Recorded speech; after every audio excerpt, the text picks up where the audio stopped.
Hi, നമ്മളെല്ലാം one time use ചെയ്ത clothes എന്താ ചെയ്യാറ്? ഒന്നെങ്കിൽ വാർഡ്രോബിന്റെ ഒരു കോർണറിൽ തന്നെ സ്റ്റോർ ചെയ്യും, അല്ലെന്നുണ്ടെങ്കിൽ ഹാങ്ങിങ് സ്റ്റാൻഡ്സിൽ ഹാങ് ചെയ്തിടും, അല്ലെങ്കിൽ ഡോറിന്റെ ബാക്കിൽ ഹുക്ക് വെച്ച് അതിൽ ഹാങ് ചെയ്തിടും. അതൊക്കെയാണ് നമ്മൾ ചെയ്യാറ്. പക്ഷെ അതൊക്കെ നമ്മുടെ റൂമിനെ വൃത്തികേടാക്കാറില്ലേ? പക്ഷെ അതിനൊക്കെ ഇനി ഒരു സൊല്യൂഷൻ ഉണ്ട്.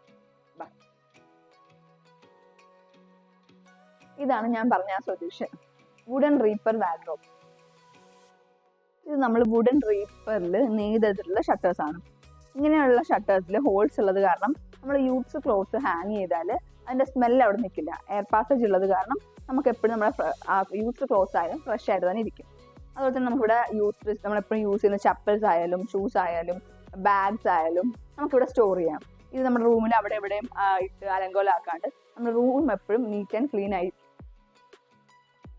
ഇവിടെ നമ്മൾ ചെയ്തിട്ടുള്ളത് ഡബിൾ സ്ലൈഡിങ് ഷട്ടേഴ്സ് വരുന്ന വാർഡ്രോബ് ആണ്. ഈ സ്ലൈഡിങ് ഡോർസ് ആകുമ്പോൾ നമുക്ക് ഒരുപാട് സ്പേസ് യൂട്ടിലൈസ് ചെയ്യാൻ പറ്റും. ഈ സെയിം മോഡലിൽ തന്നെ നമുക്ക് നോർമൽ ഓപ്പൺ ഷട്ടേഴ്സും ചെയ്യാവുന്നതാണ്. ഇത് ഫുള്ളി നമ്മൾ കസ്റ്റമൈസ്ഡ് ചെയ്തിട്ടുള്ളതാണ്. ലയൽ ഡിസൈനേഴ്സിന്റെ സ്വന്തം ഫാക്ടറി ആയ ലയൽ ഇൻഡസ്ട്രീസിൽ തന്നെ നമ്മുടെ സ്വന്തം കാർപ്പൻറ്റേഴ്സ് നെയ്തെടുത്തിട്ടുള്ള ഷട്ടേഴ്സ് ആണിത്. നിങ്ങൾക്ക് ഇതിനെപ്പറ്റി കൂടുതൽ ഡീറ്റെയിൽസ് അറിയണമെന്നുണ്ടെങ്കിൽ താഴെ കൊടുത്തിരിക്കുന്ന നമ്പറിൽ നമ്മളെ കോൺടാക്ട് ചെയ്താൽ മതി. Thank you.